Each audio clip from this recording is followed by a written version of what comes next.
Imagine you say, I eat, I ate, I will eat. Same verb, but completely different meanings. So what changed? Time changed. And that's exactly what tenses control. Today, we're going to explore English tenses in a complete and structured way so you don't just understand them, but actually use them with confidence. Now, let's begin with a basic question. What is a tense? A tense tells us two important things. First, when an action happens, and second, what state the action is in. In other words, whether the action is completed, ongoing, or continuing over a period of time. So tense is not just about time. It also includes the nature of the action.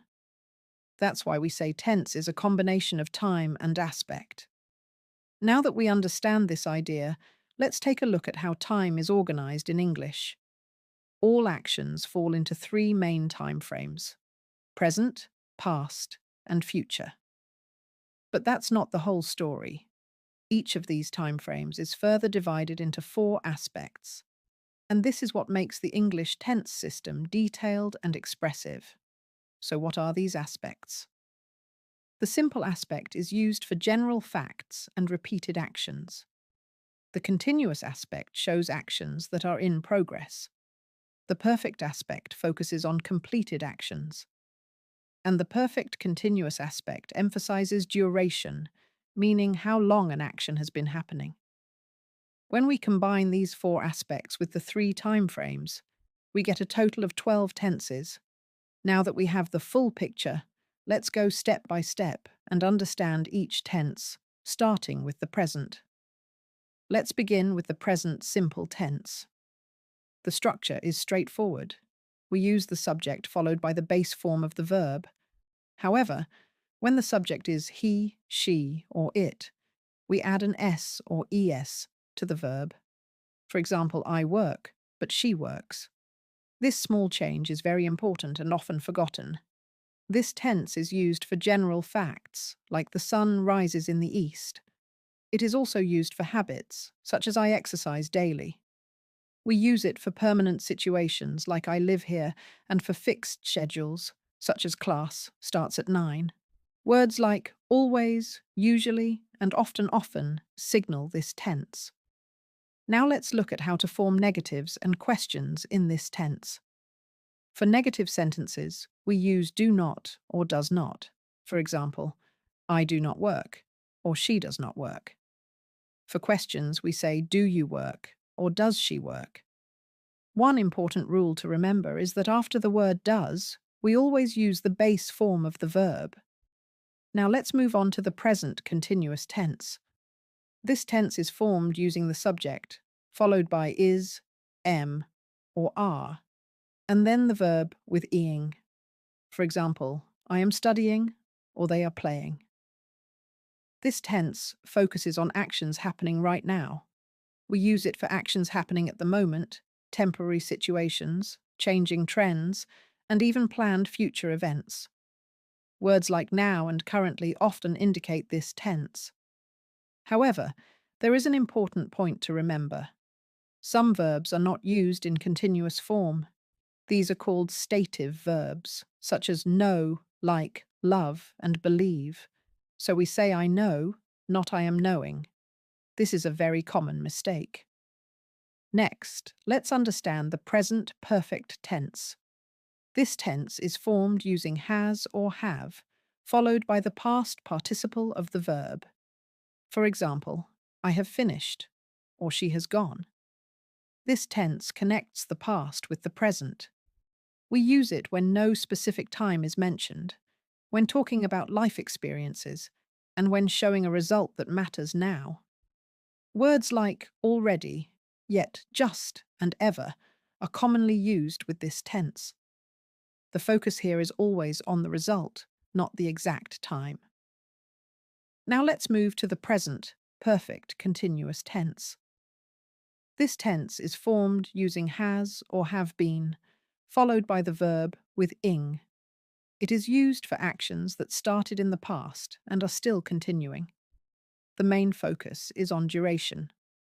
Words like since and for help us express how long the action has been happening. Now that we've covered present tenses, let's move into the past. We begin with the past simple tense.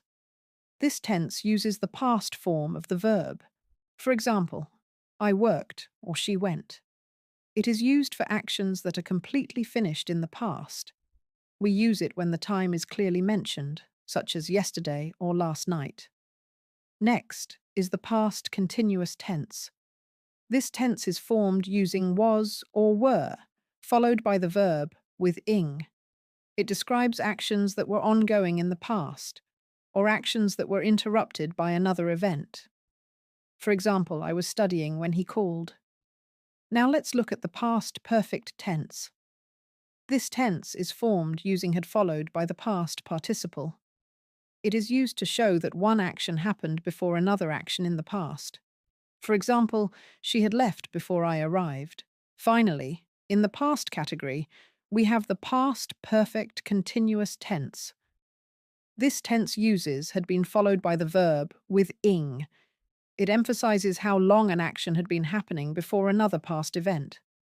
In other words, it focuses on duration in the past. Now let's move on to the future tenses. First, the future simple tense. This is formed using will, followed by the base verb. It is used for predictions, decisions made at the moment, and promises. For example, I will help you. Next is the future continuous tense. This tense uses will be followed by the verb with ing. It describes an action that will be in progress at a specific time in the future. Then we have the future perfect tense. This uses will have followed by the past participle. It shows that an action will be completed before a certain point in the future. And finally, the future perfect continuous tense. This tense uses will have been followed by the verb with ing. It emphasizes how long an action will have been happening up to a certain point in the future. Now that we've covered all 12 tenses, let's quickly clarify some common confusions. The difference between present perfect and past simple is that present perfect does not mention a specific time, while past simple does. The difference between perfect and perfect continuous is that perfect focuses on the result, while perfect continuous focuses on duration. And the difference between continuous and simple is that continuous shows ongoing action, while simple shows general or completed action.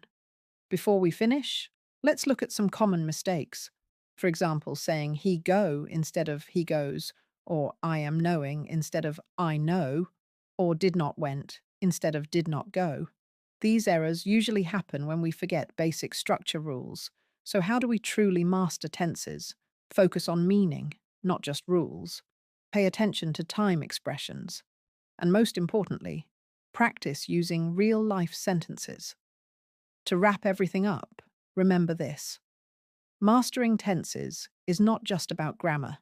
It's about expressing your ideas clearly and accurately.